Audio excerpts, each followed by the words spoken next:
Hi guys, welcome or welcome back to my channel. Welcome to another monthly reading wrap up. You guys know the drill. Today I'm going to be telling you all about the books that I read in the month of October. October was a really good reading month. I didn't rate any books below 3 stars, so I would say there were no flops in October. There were a few books I had kind of mixed feelings on, but I would still probably recommend them even if they didn't completely work for me. So this wrap up will also kind of double as a recommendations video, which is great. We love when that happens. I read so many books that are so perfect for this time of year. I knocked a lot of books off my fall TBR, which is also great. I read a really good mix of genres too. I read a little bit of everything. I read romance, thrillers, fantasy, and a horror novel as well. So I'm excited to talk about the books I read. Let's get right into it. The first book I read in October is The Dead Romantics by Ashley Poston. This is about a writer named Florence, and she's actually a ghostwriter for a very famous romance author. And she had a really bad breakup, so it's kind of affected her writing, and she's not able to think of a happy ending for the next romance book that she has to write. And she's in the process of getting a new editor, so when she goes to meet him, he is really a stickler for the rules, and he's like not giving her any leeway in terms of extending the deadline. He's like, nope, this book has to be turned in on the deadline. But then Florence ends up getting a call from her family. She has to go home to attend to a family matter. Her family runs this funeral parlor, and they've been in that industry, so she's kind of grown up helping them with funerals for her whole life. And there's a fun magical realism element to this book in that Florence can actually see and talk to ghosts, and then she also strikes up a romance with her grumpy editor. So the back of the book gives more away than what I just told you. I personally think it's more impactful if you read for yourself to kind of fill in the gaps of what I just told you, which make up the storyline of this book. And I rated this book after I read it 4 stars, but I probably would bump that rating up now to a 4.25 star because I really enjoyed this book. When I first started it, I wasn't too sure about it because I feel like this book is marketed so heavily as a romance, and romantics is even in the title. So the romance wasn't as heavy as I thought it was going to be, and it didn't really pick up until later in the book, and I feel like the whole time it was more of a subplot and never really the focus. But the more I read, the less I cared about the romance because I was just loving Florence and following her on her journey and her family relationships, and I loved the story. I could not have started the month of October with a more perfect book. This was just so perfect for this time of year. Her being able to see ghosts, her family working in the funeral industry. This book deals with grief too, and I thought it was done really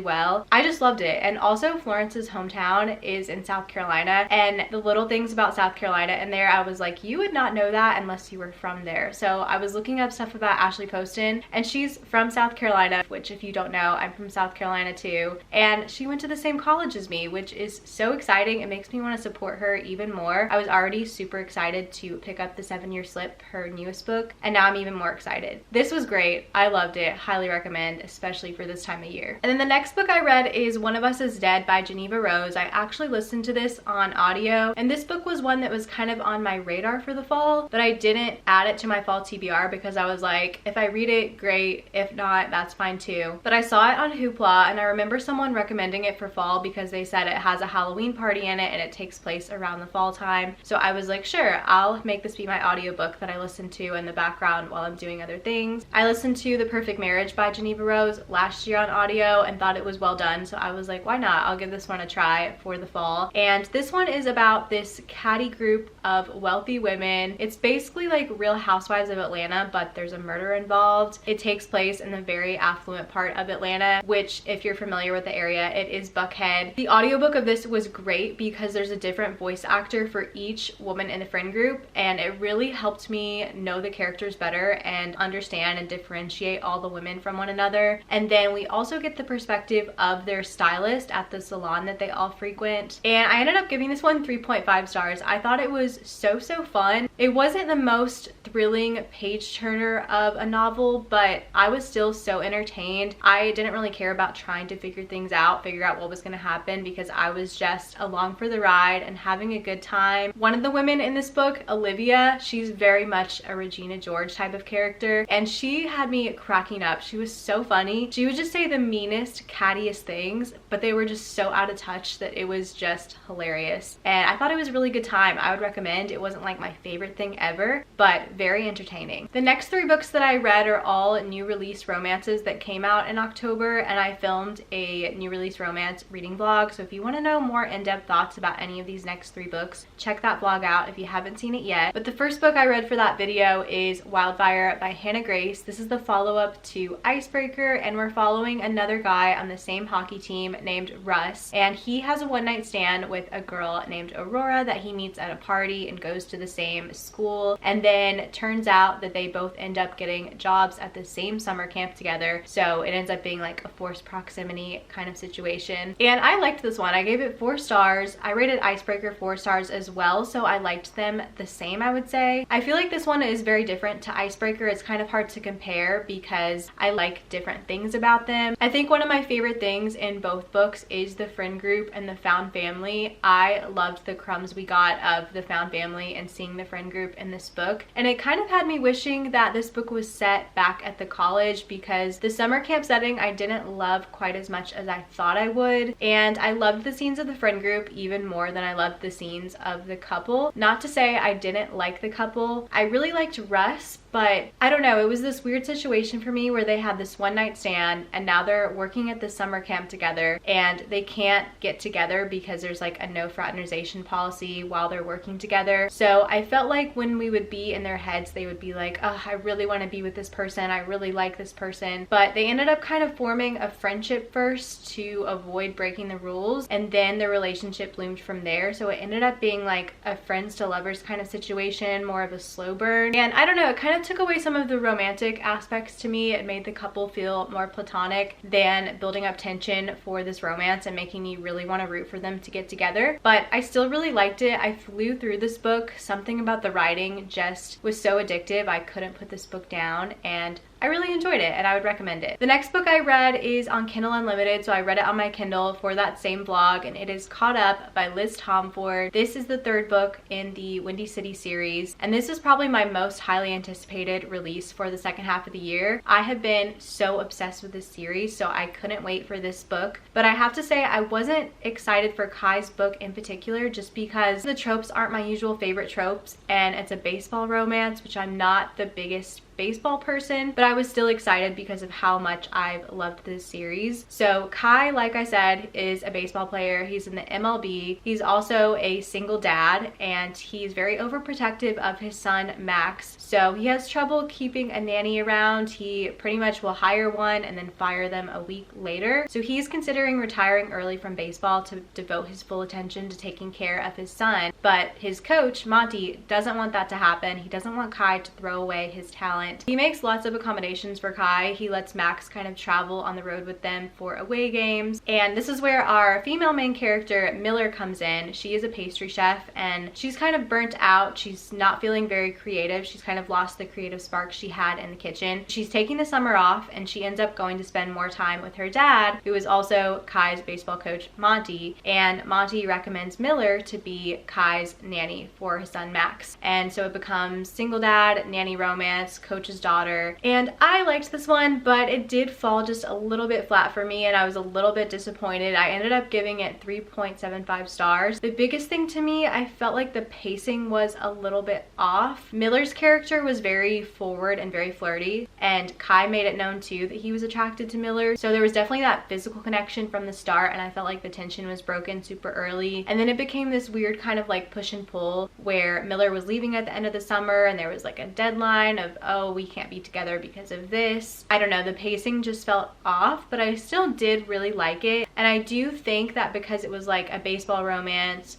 tropes I normally don't like, and I wasn't excited for Kai's book in particular, that kind of affected my enjoyment of it too. Because I remember when Kai's character was introduced in The Right Move, it felt super random to me. Like he was just dumped into this chapter and I'm like, okay, obviously he's getting his own book. So I wasn't that warmed up to Kai, and then Miller was a brand new character. So I think that is kind of factored into how I felt about the book too. But this is definitely my least favorite book in the series so far, and the book that I've rated the lowest. But I am really excited for the books that are to come, because the characters that those books are going to be about, I feel like we've gotten really good introductions to in the series so far. So excited to continue on. And then the last book that I read for that vlog is Hopeless by Elsie Silver, the last book in the Chestnut Springs series. I'm so sad that this series is over because I have just loved it so much. It's been one of my favorite series that I've read this year. This book is Bo and Bailey's story. Bo is one of the Eaton brothers. He was in the military and and when he comes home, you definitely realize that he dealt with some traumatic things over there because he's more of a recluse. He's very closed off. His family is kind of all over him trying to help him, and he just needs some time to himself. He's been spending a lot of time at the town bar, and that is where he gets to know Bailey Jansen, who is the bartender there. And the Jansen family has a really bad reputation in Chestnut Springs, mostly because of the Jansen brothers. Bailey is not like her brothers, but unfortunately she kind of gets lumped in to the same reputation, and it really affects her life in Chestnut Springs because she's treated badly by the other people in the town. So then it becomes this fake engagement trope. Beau benefits because he feels like it'll get his family off his back. Bailey benefits because he's like, if you're in Eaton, it'll change your last name and it'll change your reputation. It's also age gap, and Bailey is a virginal character, which was one of the only things that was a little iffy to me at times in this book, but I still did really like it. I gave it 4 stars. Bailey would sometimes say these like no filter things and ask Beau these questions about sex, and it felt like a middle school boy like asking his parents questions. It was just a little too much for me at times. That was the only thing about her character that I didn't love, but I still thought like the virginal heroine aspect was done really well. I feel like Elsie Silver writes these tropes that I normally don't love in such a great way. I also really loved that Beau and Bailey kind of were the person that each other needed, and they saw each other for how they wanted to be seen. I thought they had a great connection, great chemistry. I enjoyed the story. The tone of this book definitely felt different to me to the rest of the series, kind of in the way that Powerless felt a little bit different. And then I remembered that Beau and Jasper from Powerless are best friends, so it kind of makes sense that their books felt similar in that way to me. I've seen a lot of mixed reviews on this book, and I honestly completely understand. I personally wasn't excited for Beau's book in particular, kind of in the same way I felt about Caught Up and Kai getting his book. Beau just never was one of my favorite characters. I always felt like his book was going to be really emotional and hard-hitting because of what he dealt with in the military. It wasn't as emotional as I thought it was going to be, and I've heard some people say that that was a criticism they had. They just felt like it never really got that emotionally deep. I think if I had been excited for Beau's book specifically, I would have been a little bit let down with this book. I don't think it would have given me everything I wanted, but I think since I went into it with little to no expectations, it pleasantly surprised me and I enjoyed it. But I still would say this is my second to least favorite book in the Chestnut Springs series. If I had to rank them, I would say my favorite is Heartless by far, then Powerless, then probably Reckless, closely followed by Hopeless, and then Flawless. But